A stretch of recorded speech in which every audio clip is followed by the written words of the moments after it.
Una noche antes de su boda, suena el teléfono. Una llamada con gritos, con acusaciones. Una llamada con insultos.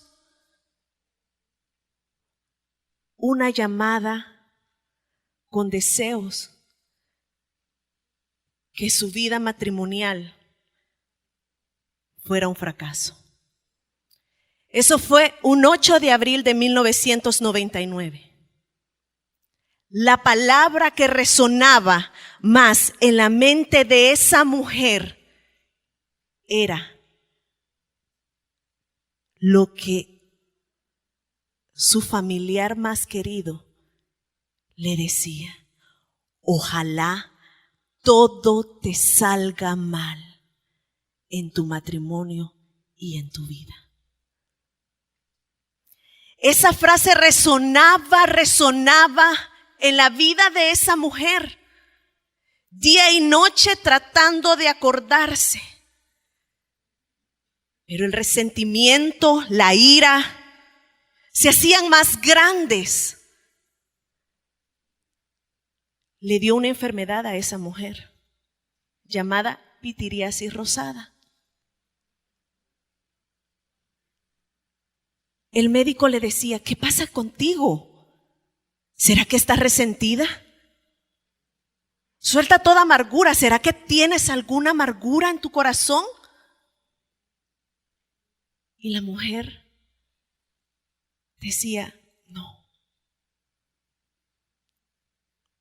¿Cómo es que este médico podía saber lo que había en el corazón de ella? Ella aparentaba en su vida que todo estaba bien, pero el resentimiento, la amargura iban creciendo. Ella, conociendo y habiendo leyendo y buscando en la palabra, viendo en la palabra muchas veces, Romanos 6:14, que dice: porque el pecado no se enseñoreará de vosotros, pues no estás bajo la ley, sino bajo la gracia. Y otro versículo que se venía también a su mente y que había leído muchas veces, primera de Juan 1:9, que decía: si confesamos nuestros pecados, Él es fiel, es justo para perdonar nuestros pecados y limpiarnos de todo mal. ¿Saben? Esa mujer llena de amargura, de resentimiento, esa mujer era yo. Ese 8 de abril yo recibí la llamada de una familiar. Todavía en mi matrimonio llegó a verme solo para decirme: bueno, la ceremonia salió más o menos bien, pero ojalá toda tu vida, el resto de tu vida, te salga mal. Te maldigo. Esas fueron las palabras cuando me dio el abrazo de felicitaciones. Esa amargura crecía y crecía. Pero a pesar de que esos versículos y esas preciosas promesas de Dios están plasmadas en la Biblia, el pecado que había en mi corazón seguía ahí. Y esa promesa de victoria que destacaba en la palabra de Dios, sentí en mi corazón que quizás no hace efecto porque estoy más aferrada al resentimiento. ¿Será que realmente la Biblia, me preguntaba, tendrá esa respuesta específica para mi vida? ¿Será que yo voy a ser limpia de mi resentimiento? Si ya acepté a Cristo, si estoy congregándome en la iglesia, voy todos los domingos, pero ¿por qué todavía está esa espina en mi corazón? y viendo que esa llamada se había vuelto amarga y mi vida se había vuelto un desastre, me preguntaba, ¿es esto todo lo que anhelo? ¿Es esto todo lo que anhelaba mi alma desde que me convertí? Vivir en obediencia y en santidad, pero no estoy reflejando eso. Porque una llamada telefónica me hizo sentir resentida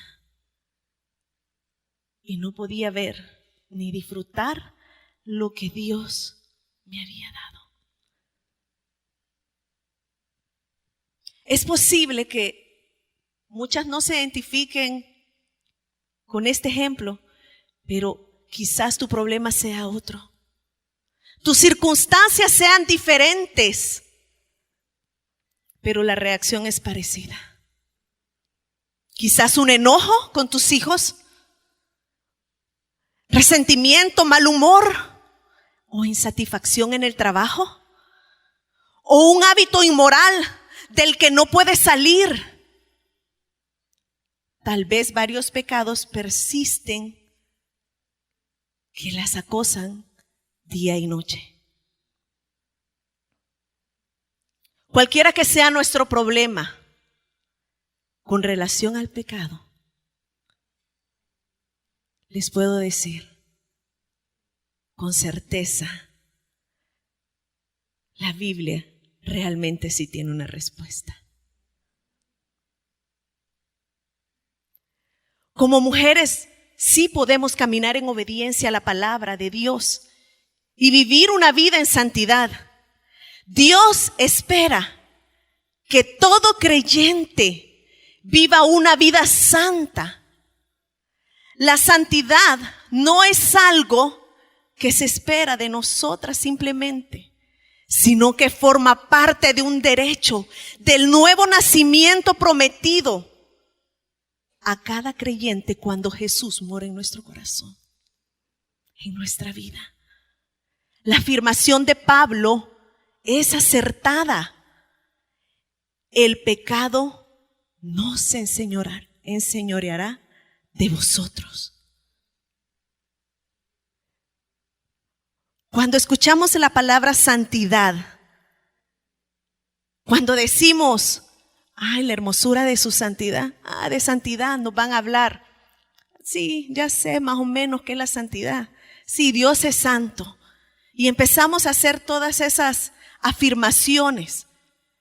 Pero quizás para muchas o para muchas personas, la santidad puede resultar un poco incómodo, pesado, arcaico. O quizás la santidad es un tema que mejor se debe de estudiar en los seminarios bíblicos. O quizás para los que se están preparando para ser pastores. O para los misioneros que de verdad ellos tienen que mostrar una vida de santidad. Suena incómodo, casi tedioso, aburrido. Ay, santidad. O cuando se generan temas de conversación, generalmente ese tema en específico no se toca. ¿Por qué? Porque hay conceptos de santidad en la generación actual que son falsos. Porque ese concepto se ha transversado, ha tenido variaciones. La santidad generalmente en esos conceptos falsos tiene una serie de prohibiciones, generalmente cuestiones como, tú sos santa si solo usas moño. Tú sos santa si no te cortas el pelo y tienes el pelo largo. Tú eres santa si usas faldas largas. No puedes usar otro tipo de ropa más que esa y un color específico, medias específicas, zapatos específicos y empezamos a poner reglas, el estilo de vestimenta y modos de obrar. O a veces la palabra santa como un concepto falso es que en nuestro vocabulario expresamos, mi abuela era una gran santa, porque cocinaba, siempre nos tenía ahí el pollito, siempre estaba pendiente de nosotros, nos daba amor, ella era una santa. Y atribuimos la santidad a eso. Otras personas asocian la santidad con una actitud chocante. ¿Por qué? Porque menospreciamos a otros y decimos, yo soy más santa que tú. Yo sí soy más santa que mi hermana que está allá sentada, vestida de morado. ¿Ya la viste? Ella es menos santa. Y empezamos a adjudicar un porcentaje. Para otros significa una perfección inalcanzable. Y esta idea conduce al autoengaño, al desánimo y al desaliento en cuanto al propio pecado. Nunca voy a salir de este pecado. Jamás voy a alcanzar llegar a ser como esa persona. Jamás voy a poder ser así. Soy tan pecadora, ¿para qué voy a ir a la iglesia? Si ahí solo van los santos. La iglesia no es para mí. La Biblia no es para mí. ¿Para qué voy a seguir intentando? Perdiendo el tiempo. Jamás podré. ¿Y qué es lo que sucede? Vuelven y pecan. Todos estos conceptos varían, depende del grupo de personas. Si se sigue el enfoque de las normas humanas, de los estándares de los hombres, y nosotras como mujeres muchas veces estamos más pendientes de lo que las personas piensan moralmente, en base a las apariencias, en base a las proyecciones, a la actitud, a cómo hablo. Y nos regimos por una lista, por normas, por estándares que hay que cumplir y se vuelve una carga tan pesada. Y lo que no nos damos cuenta es que nos corremos el riesgo y el peligro de que si llegamos a cumplir todas esas normas o estándares de hombre, nos volvemos como fariseos. Con sus interminables listas triviales, a observar o a evitar su actitud de autojustificación. Si bien es cierto, todas estas ideas de alguna medida son acertadas, no todas, pero pierden de vista el concepto central de ser santos.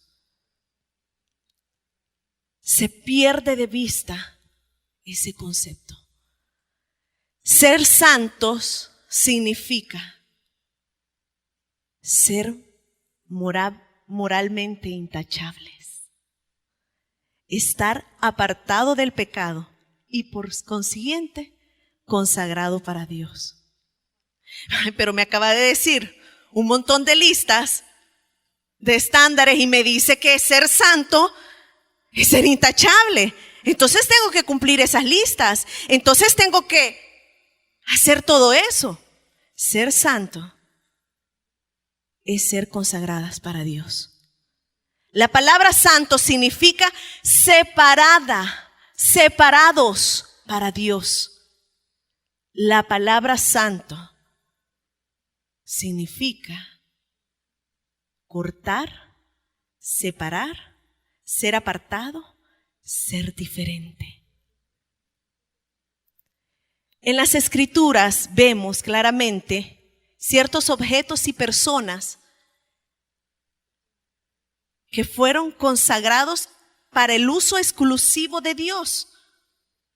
Y esas personas, esos objetos, no podían utilizarse para fines comunes, ordinarios ni cotidianos, pues eran santos.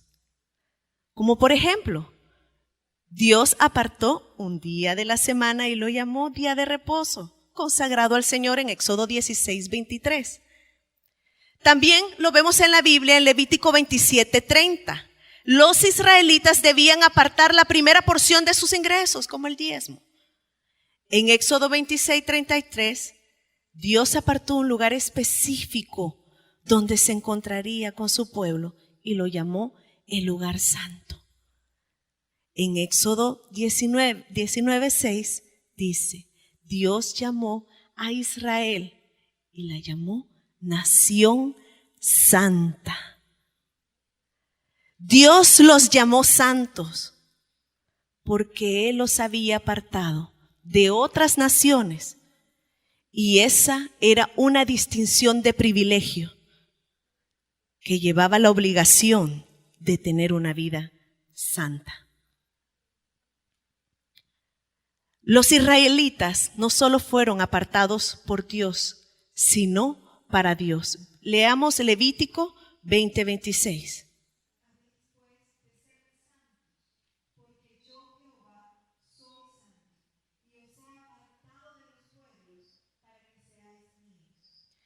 El concepto bíblico de santidad encierra un sentido de pertenencia a Dios.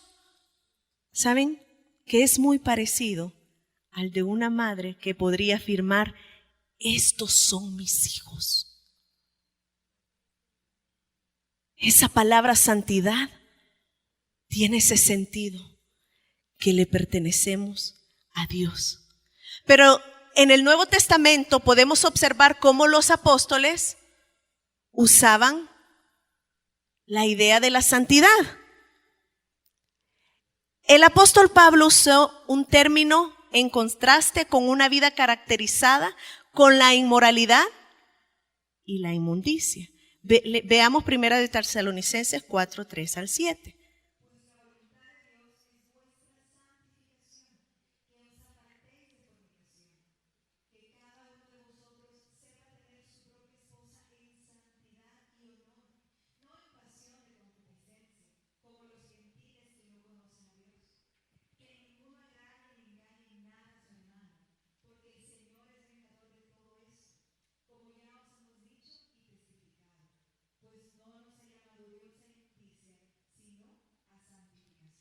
Pues la voluntad de Dios es vuestra santificación. Esa es la voluntad de Dios, vuestra santificación. Y termina diciendo el versículo que Dios no nos ha llamado a inmundicia. Dios no la ha llamado a inmundicia, sino a santificación. Pedro también en el Nuevo Testamento lo usó en contraste con la vida en conformidad con los deseos pecaminosos que teníamos cuando vivíamos alejados a Cristo. Leamos primera de Pedro 1:14-16.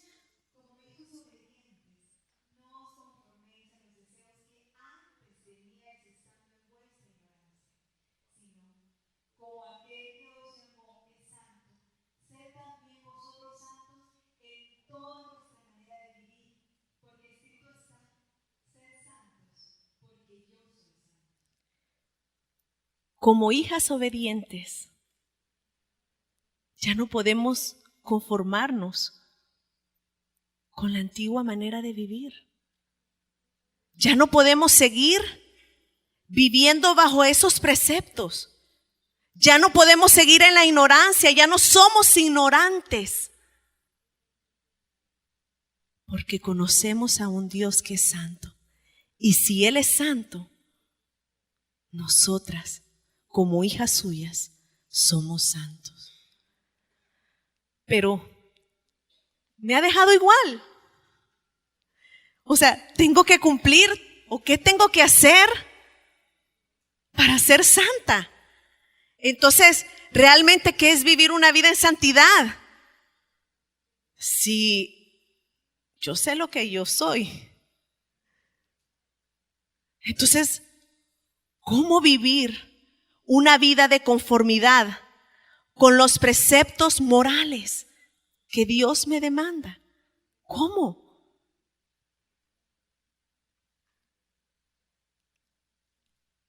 Conociendo a Dios a través de su palabra. Abrazando la palabra de Dios. Regresando a la palabra de Dios. El problema hoy en día de muchas mujeres, muchas cristianas, cristianos, es que nos conformamos y nos amoldamos y sentimos que nuestra vida va caminando. Pero no le damos importancia que Dios nos ha dejado su palabra. No le damos la importancia a la palabra, pero cuando conocemos la palabra de Dios, cuando vemos la vida de Cristo en la Biblia, esa palabra nos hace conocer qué pasos debemos de seguir. Esa palabra nos hace enfocarnos en la voluntad de Dios. Y eso hace que nuestra vida se despoje conforme a los deseos engañosos. Miren, mujeres, muchas veces nosotras estamos tan empapadas de las cosas de este mundo que no permitimos, no queremos seguir arraigadas al viejo hombre. Y no queremos despojarnos. Por eso es que muchas mujeres llegan a las iglesias como mujeres fluctuantes. De repente estoy bien emocionalmente, de repente me siento derrotada. Como les decía al inicio, una llamada, una palabra de alguien te puede hacer sentir mal, te puede llevar a pecar. Pero si estamos afianzadas, si estamos agarradas, afirmadas con la palabra de Dios, ¿quién es Cristo en nosotras?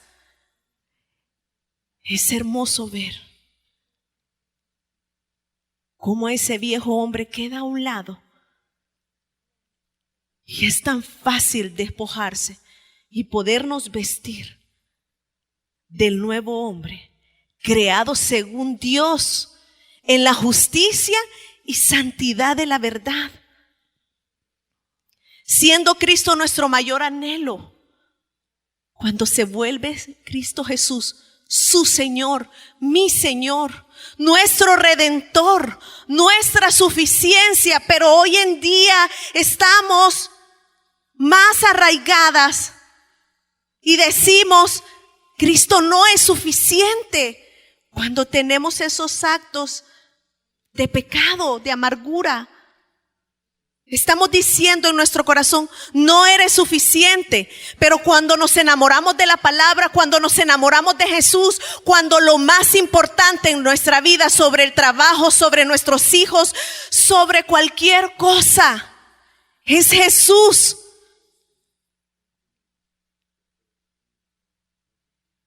La suficiencia de Él es todo. ¿A quién tengo yo sino a ti? Y fuera de ti, Jesús, no queremos nada. Nada. Siendo sus hijas, nos despojamos de la antigua manera de vivir, anhelando más y más su vida. Y esa nueva vida que se nos adjudica hace que aborrezcamos el pecado. Que cuando tenemos la intención, decimos, no puedo hacerle eso a mi Cristo. No puedo hacerle eso a mi Señor. ¿Saben que a mí la pitiriasis rosada empieza con una roncha acá grande? Se le dice que es la madre. Y después vienen un montón de ronchitas en todo el cuello. Rosa, rosa, rosa, rosa.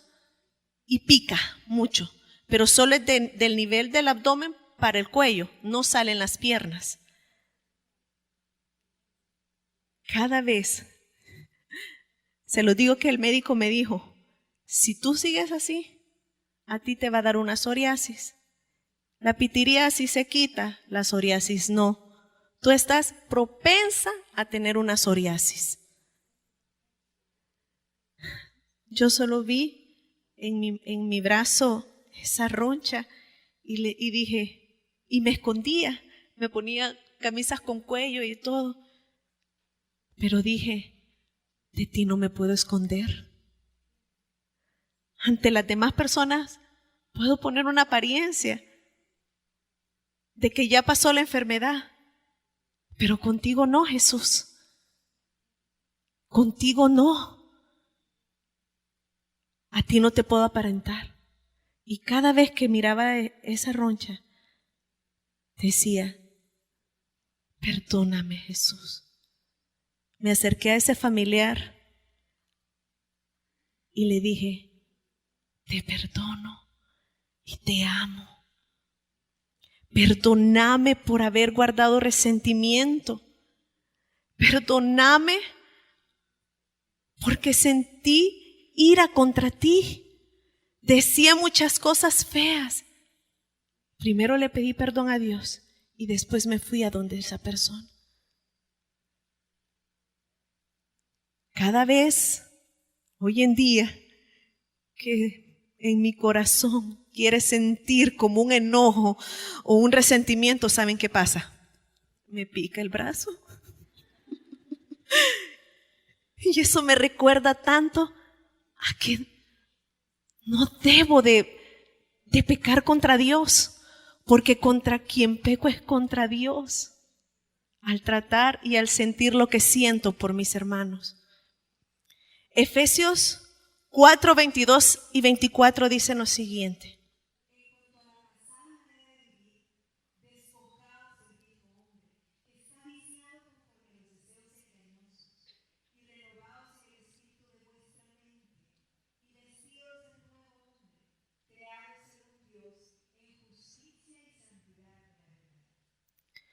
Nosotras hemos sido apartadas para Dios. Somos su iglesia.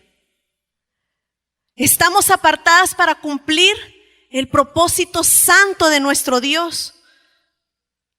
Entonces, si no pertenecemos a este mundo, no debemos de conformarnos y amoldarnos. Ser apartados para Dios no es un castigo. Ni la intención de Dios es privarnos de cosas buenas, ni de condenarnos a una vida miserable y aburrida. El ser apartados y santos, el que usted sea apartada y santa, es un privilegio que no tiene precio. Él nos ha llamado a ser santas. Él nos ha consagrado para Él, a pertenecerle a Él. Él ha llamado a usted a pertenecerle a Él, a ser estimada. Deje de andar buscando su estima en hombres, en el dinero, en la belleza. Somos estimadas por Dios, a entrar en una relación exclusivamente con Dios, íntima con Dios, así como el novio manifiesta su intención de apartar a la novia de todas las demás mujeres para convertirla en su esposa. Por eso Dios, Jesucristo, la ha apartado. Por eso somos su iglesia. Porque somos la novia de Cristo. Él nos ha llamado, al ser santas, a ser participantes en el gran plan eterno de Dios, redentor para nuestra vida, para este mundo.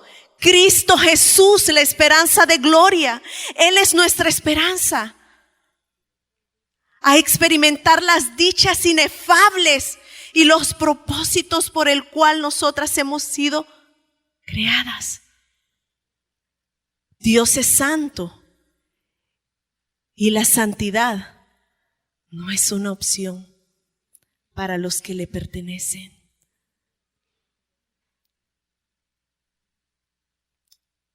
La santidad no solo es para un puñado de gigantes espirituales. No es para MacArthur nada más. La santidad no es para Piper. La santidad no es para Spurgeon. No. No solo para ellos es la santidad. No solo fue para los apóstoles, ni para personas piadosas cuya ocupación es estar todo el día en un monasterio, orando o sentadas. No.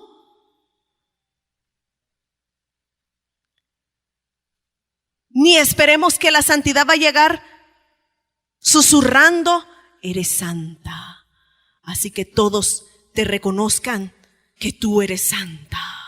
No. ¿Saben? La santidad es para todos. Es para usted, mamá. Es para nosotras, las madres, que luchamos todos los días con los sentimientos de frustración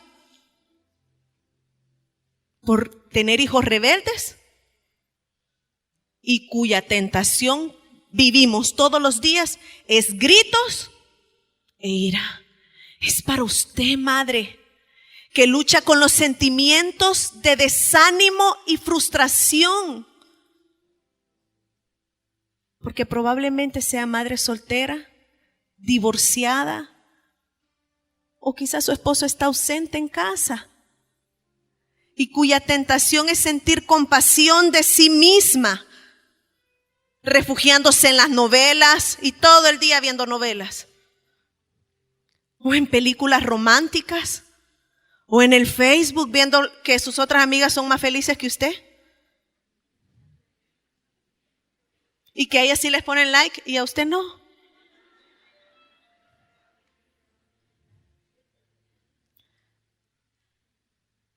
O buscan por ese sentimiento de compasión los abrazos de un hombre que las comprenda. Yo he hablado con mujeres que me dicen, es que ni modo, me tocó un hombre casado, pero es que yo necesito los abrazos de un hombre, sentir la seguridad. Esa es la excusa en su mente. A eso son tentadas las mujeres cuando están en la casa sola y ven que la responsabilidad solo es de ellas. Buscar los brazos de otro hombre en vez de buscar los brazos del amado, del que da el verdadero amor. También la santidad es para las estudiantes que están siendo borbandeadas, y no solo las estudiantes, también las mujeres adultas, borbandeadas por el materialismo, por lo estético y la presión a conformarse al mundo y ceder a las formas impías de entretenimiento. Es para viudas.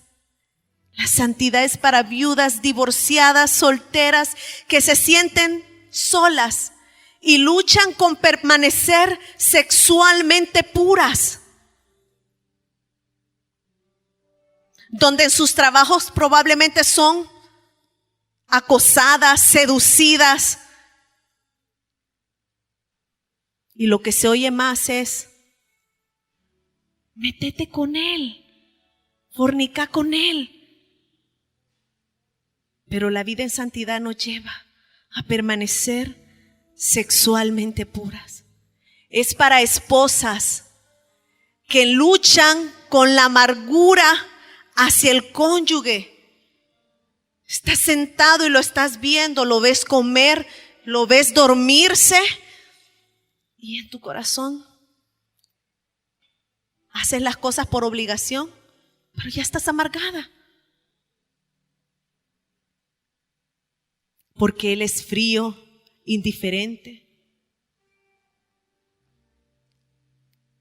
También la santidad es para mujeres que se sienten tentadas a engañar en sus informes de ingreso o a renunciar a instruir espiritualmente a sus hijos, porque no queremos dejar de vivir la vida llena de placeres carnales que tuvieron en el pasado.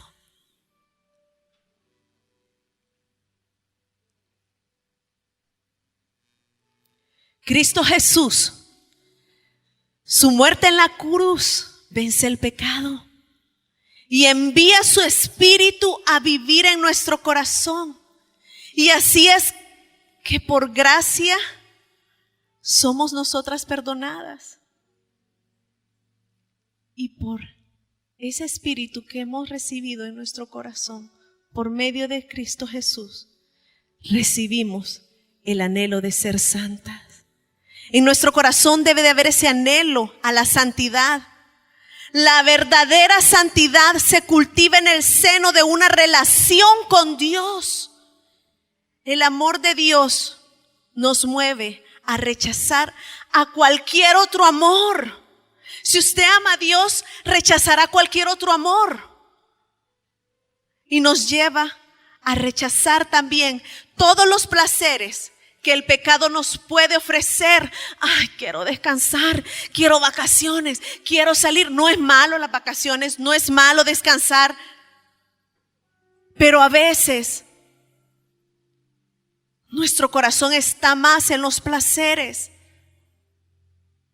en vivir la vida para deleitarme en mis deseos carnales. La santidad nos lleva a seguir normas bíblicas. Estoy hablando de normas bíblicas, no normas morales de hombres, normas bíblicas, las cuales nos pide que obedezcamos a Dios cuando abrazamos la palabra, cuando nos aferramos a Jesús. Esas normas bíblicas, esa obediencia que Dios nos pide, no se vuelve fría, no es gravosa, sino que se vuelve en nuestro corazón. Se vuelve lleno de gozo, lleno de gozo. Y la respuesta es afectuosa, amoroso hacia Dios. Porque viendo cómo estaba nuestra vida en el pasado y viendo lo que hemos recibido por gracia y que Él nos manda a obedecer lo que la Biblia nos enseña, no abrimos la Biblia con dolor o no la asustamos mejor y la guardamos. No. Vemos todas esas normas de Dios, esa obediencia que Dios nos pide, nos llena de gozo, nos llena de alegría, nos lleva a disfrutar la verdadera comunión, no religiosamente, nos lleva a disfrutar la comunión con Él. El Espíritu Santo es el que nos capacita y nos motiva para ser santos. La verdadera santidad empieza en el interior, en nuestros pensamientos, actitudes, valores y motivaciones, en aquella intimidad de nuestro corazón que solo Dios puede ver. Allí es donde empieza la verdadera santidad, en su corazón, en nuestro corazón. Primera de Pedro 1, 3 al 16 dice: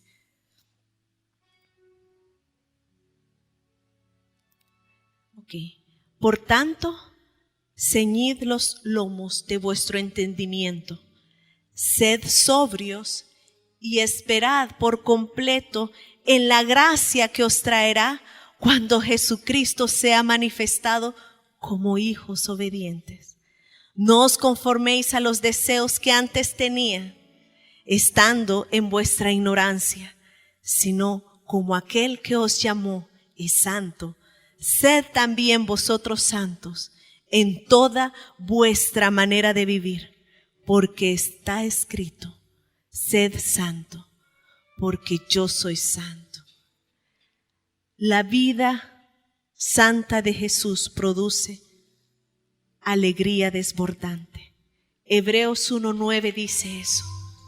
Has amado la justicia y aborrecido la maldad, por lo cual el Dios suyo, con honor y alegría, más de los domingos.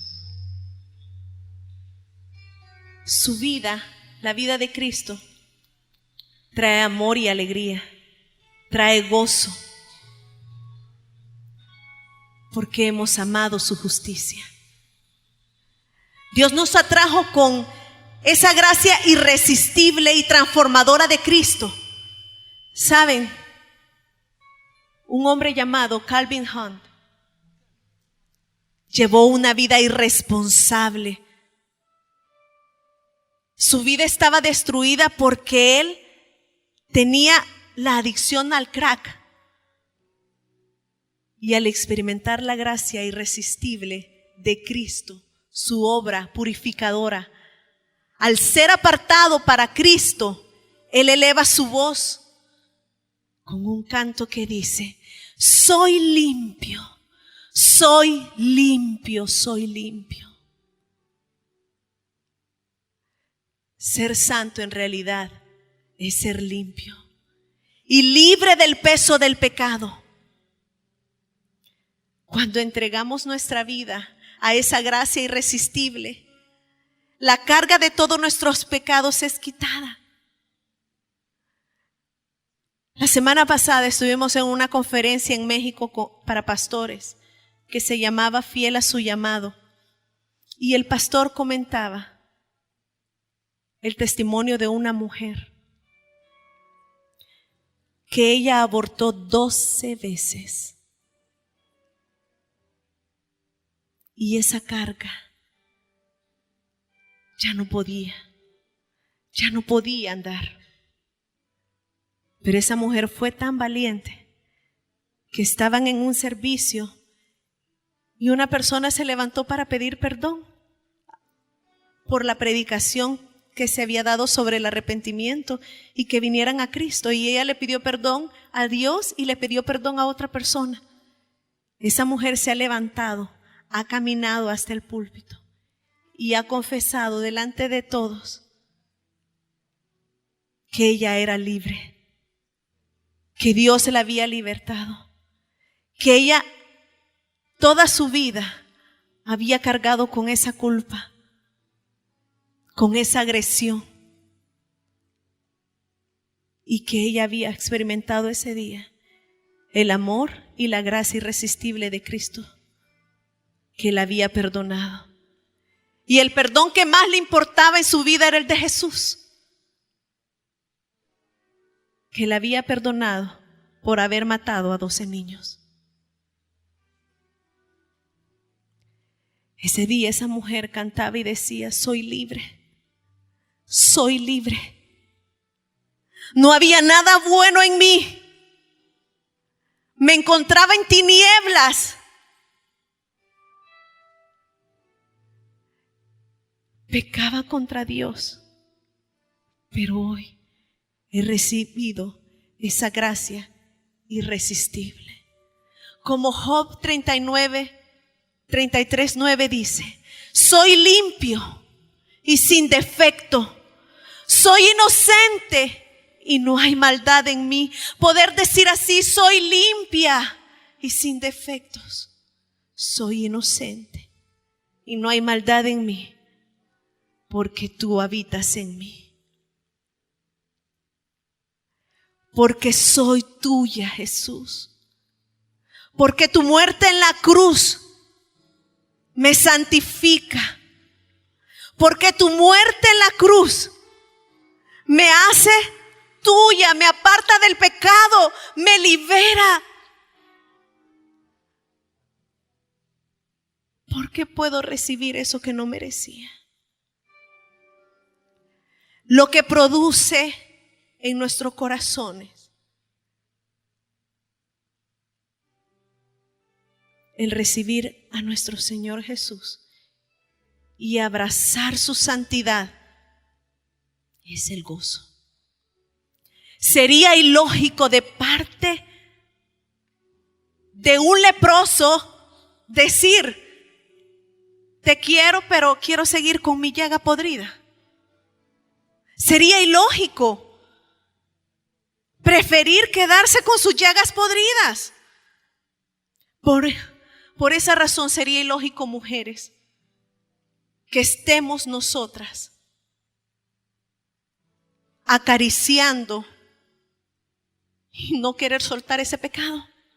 No, es que estuvo bien linda la prédica, yo quiero ser santa, pero no quiero dejar a ese hombre. No quiero dejar la droga, no quiero dejar la pornografía.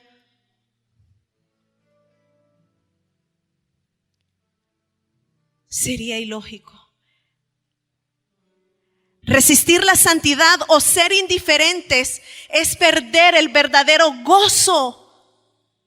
¿Y saben qué? Y eso nos lleva a conformarnos a algo menos si no queremos la santidad.